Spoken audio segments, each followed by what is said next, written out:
Desiree's Baby by Chopin. As the day was pleasant, Madame Valmont drove over to El Abri to see Desiree and the baby. It made her laugh to think of Desiree with a baby. Why, it seemed but yesterday that Desiree was little more than a baby herself, when Monsieur in riding through the gateway of Valmont had found her lying asleep in the shadow of the big stone pillar. The little one awoke in his arms and began to cry for Dada. That was as much as she could do or say. Some people thought she might have strayed there of her own accord, for she was of the toddling age. The prevailing belief was that she had been purposely left by a party of Texans, whose canvas-covered wagon, late in the day, had crossed the ferry that Cotton Mays kept, just below the plantation. In time Madame Valmont abandoned every speculation but the one that Desiree had been sent to her by a beneficent providence to be the child of her affection. Seeing that she was without child of the flesh. For the girl grew to be beautiful and gentle, affectionate and sincere. The idol of Valmont. It was no wonder, when she stood one day against the stone pillar in whose shadow she had lain asleep, 18 years before, that Armand Aubigny riding by and seeing her there, had fallen in love with her. That was the way all the Aubignys fell in love, as if struck by a pistol shot. The wonder was that he had not loved her before, for he had known her since his father brought him home from Paris, a boy of 8, after his mother died there. The passion that awoke in him that day, when he saw her at the gate, swept along like an avalanche, or like a prairie fire, or like anything that drives headlong over all obstacles. Monsieur Valmont grew practical and wanted things well considered, that is, the girl's obscure origin. Armand looked into her eyes and did not care. He was reminded that she was nameless. What did it matter about a name when he could give her one of the oldest and proudest in Louisiana? He ordered the corbel from Paris, and contained himself with what patience he could until it arrived. Then they were married. Madame Valmont had not seen Desiree and the baby for 4 weeks. When she reached El Abri she shuddered at the first sight of it, as she always did. It was a sad-looking place, which for many years had not known the gentle presence of a mistress, old Monsieur Aubigny having married and buried his wife in France. And she having loved her own land too well ever to leave it. The roof came down steep and black like a cowl, reaching out beyond the wide galleries that encircled the yellow stuccoed house. Big, solemn oaks grew close to it, and their thick-leaved, far-reaching branches shadowed it like a pall. Young Aubigny's rule was a strict one, too, and under it his Negroes had forgotten how to be gay, as they had been during the old master's easy-going and indulgent lifetime. The young mother was recovering slowly, and lay full length, in her soft white muslins and laces, upon a couch. The baby was beside her, upon her arm, where he had fallen asleep, at her breast. The yellow nurse-woman sat beside a window fanning herself. Madame Valmont bent her portly figure over Desiree and kissed her, holding her an instant tenderly in her arms. Then she turned to the child. "This is not the baby," she exclaimed, in startled tones. French was the language spoken at Valmont in those days. "I knew you would be astonished," laughed Desiree, "at the way he has grown. The little cochon de lait.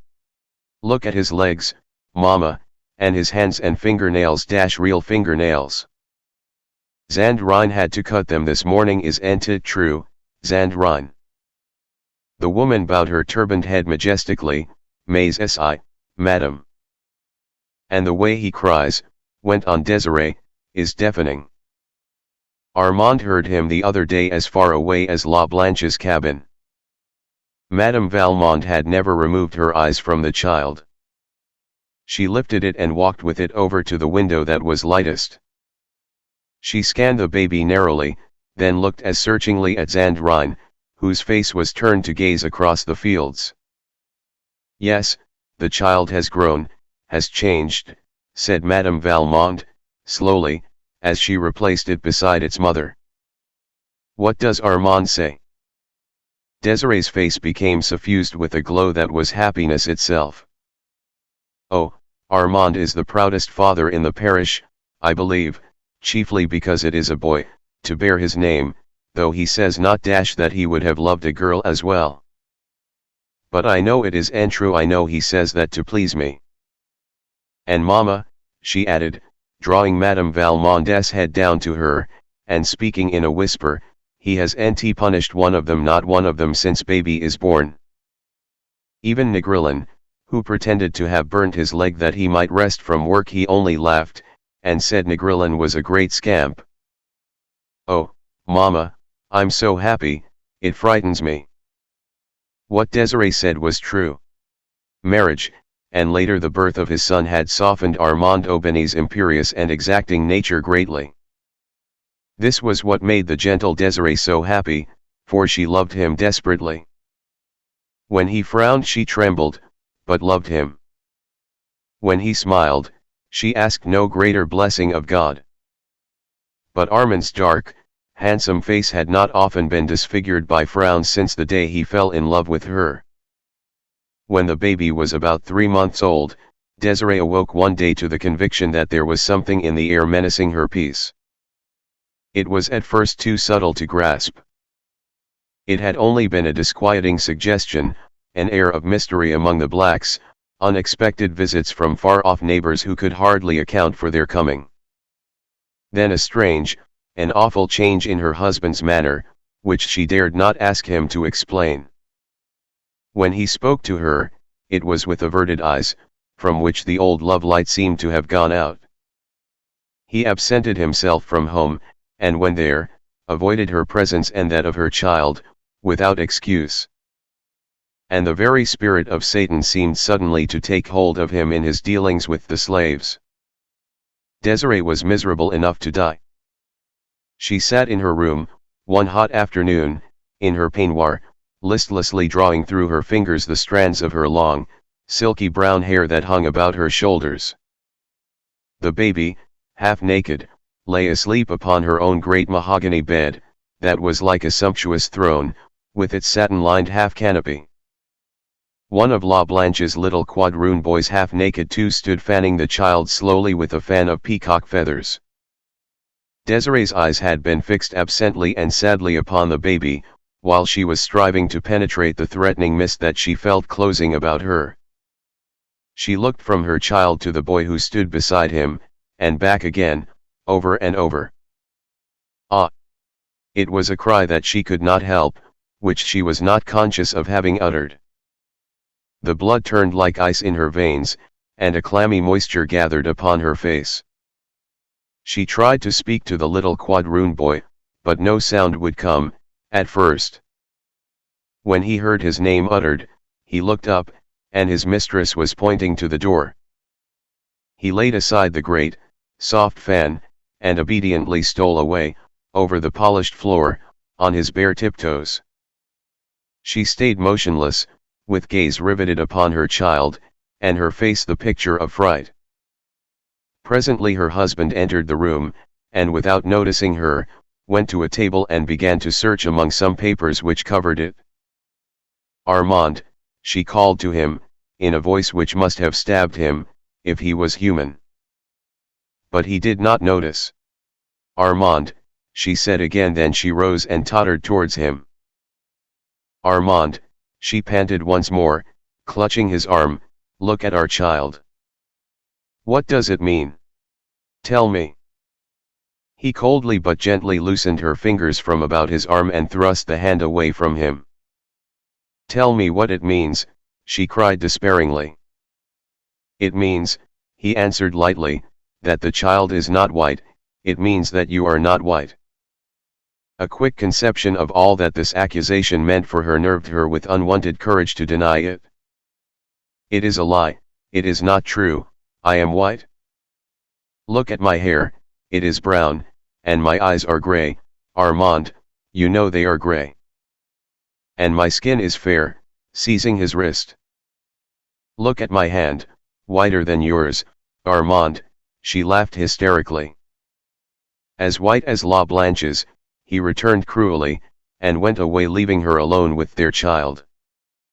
When she could hold a pen in her hand, she sent a despairing letter to Madame V. Amand.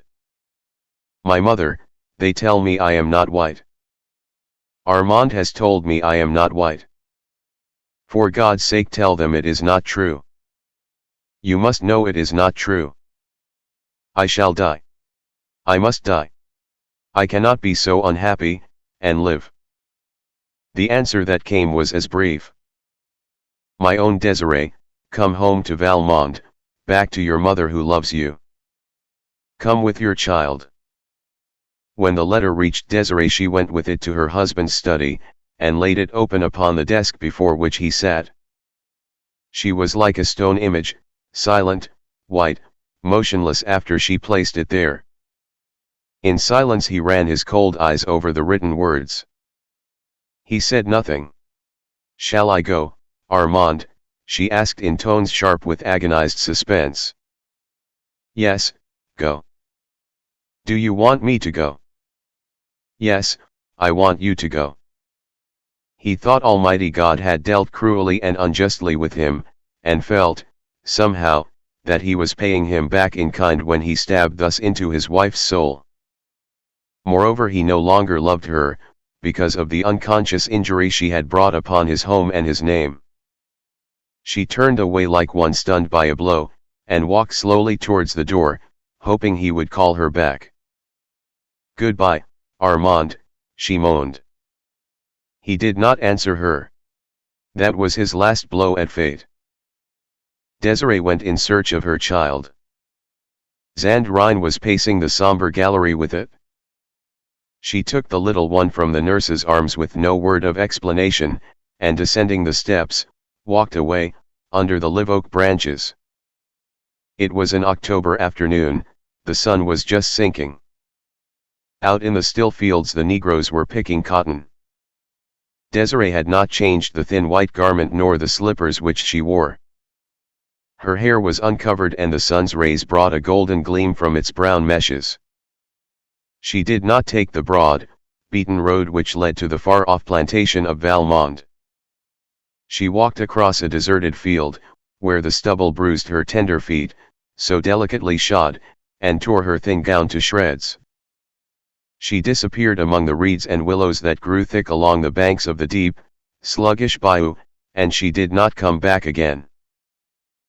Some weeks later there was a curious scene enacted at El Abri. In the center of the smoothly swept backyard was a great bonfire. Armand Aubeny sat in the wide hallway that commanded a view of the spectacle, and it was he who dealt out to a half-dozen Negroes the material which kept this fire ablaze. A graceful cradle of willow, with all its dainty furbishings, was laid upon the pyre, which had already been fed with the richness of a priceless layette.